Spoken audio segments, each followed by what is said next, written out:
स्वच्छ गंगा, जन सहयोग, जन आंदोलन। अविनाश राय खन्ना, पूर्व सांसद। अनेकों सालों से गंगा को साफ करने के नाम पर केंद्र और संबंधित राज्यों में कई प्रयास किए गए हैं। कुछ दशक बीतने के बाद भी गंगा की पूरी सफाई के लिए कई महाअभियान चलाए गए, लेकिन गंगोत्री से निकलने वाली पवित्र गंगा और गंगा सागर में मिलने वाली अशुद्ध गंगा के भेद को खत्म नहीं किया जा सका। गंगा के बारे में सोचने से पहले हमें ये ध्यान देना चाहिए कि गंगा हमारे देश के लिए कितना महत्वपूर्ण है। देश के बहुसंख्यक हिंदू समुदाय गंगा को मां की तरह मानते हैं और उसे पूजते हैं।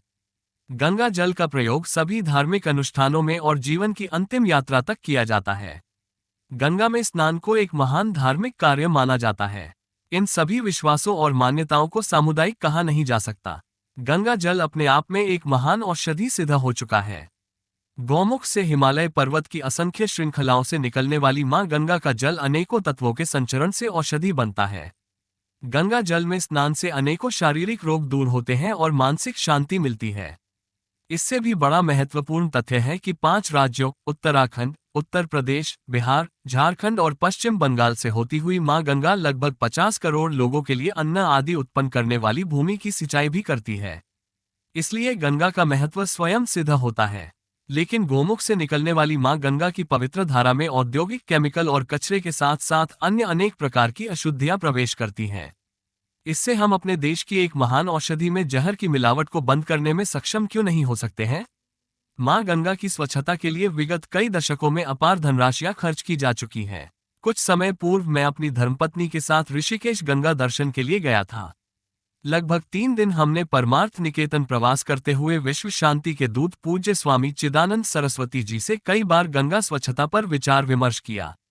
मेरा विचार है कि यदि इन सुझावों पर हमारी सरकारें सीधे तौर पर या राष्ट्रीय हरित प्राधिकरण जैसे कानूनी विशेषज्ञों से विचार पूर्वक इस विचार श्रृंखला का क्रियान्वयन प्रारंभ करें तो आने वाले 10 वर्ष में निश्चित रूप से गोमुख से गंगा सागर तक पवित्र गंगा जल उपलब्ध हो सकेगा। जिस प्रकार अंतर्राष्ट्रीय सीमाओं पर कटीले तारों एवं फौज की व्यवस्था की जाती है, उसी भावना के साथ मां गंगा की रक्षा करने के लिए गंगा नदी के दोनों किनारों पर लगातार पाइप बिछाने के कार्य संपन्न होने चाहिए और इस पाइपलाइन को मां गंगा की रक्षा लाइन समझना चाहिए। इन पाइपलाइनों में समस्त उद्योगों का कचरा और गंदे नालों का पानी छोड़ा जाए। ये पाइपलाइन गंगोत्री से गंगा सागर तक अधिकांश क्षेत्रों में बिछाई जाए। इसमें केवल कुछ वनीय क्षेत्रों को छोड़ा जा सकता है। इस पाइपलाइन की चौड़ाई एवं गुणवत्ता आदि का निर्धारण वैज्ञानिकों के परामर्श से होगा। मां गंगा की इस सुरक्षा पाइपलाइन को स्थापित करने के लिए केंद्र सरकार के जल शक्ति मंत्रालय को प्रमुख जिम्मेदारी दी जानी चाहिए।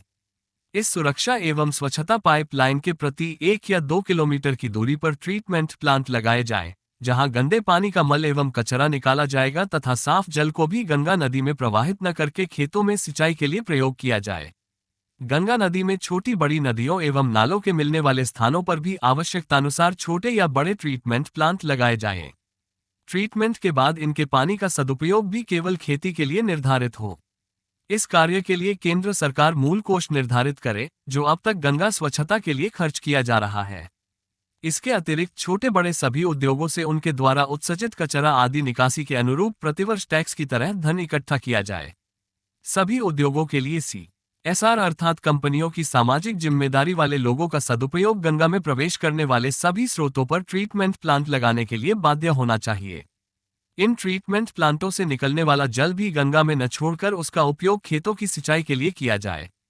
अंतिम किंतु सबसे महत्वपूर्ण जन सहयोगी आंदोलन जिसे स्वामी चिदानंद सरस्वती जी जैसे संत, महात्मा और सामाजिक नेता संपन्न कर सकते हैं, वह है गंगा को छूने वाले हर गांव और छोटे बड़े शहर में गंगा तट पर प्रतिदिन गंगा आरती के मंदिर, घाट, शिव मंदिर स्थापित किए जाएं, जिससे प्रतिदिन लोगों में गंगा स्वच्छता की प्रेरणाओं का संचार किया जा सके।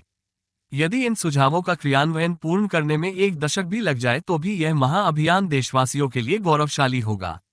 समूचे विश्व के लिए भी एक महान प्रेरणा और आध्यात्मिकता का संचार करने वाला होगा।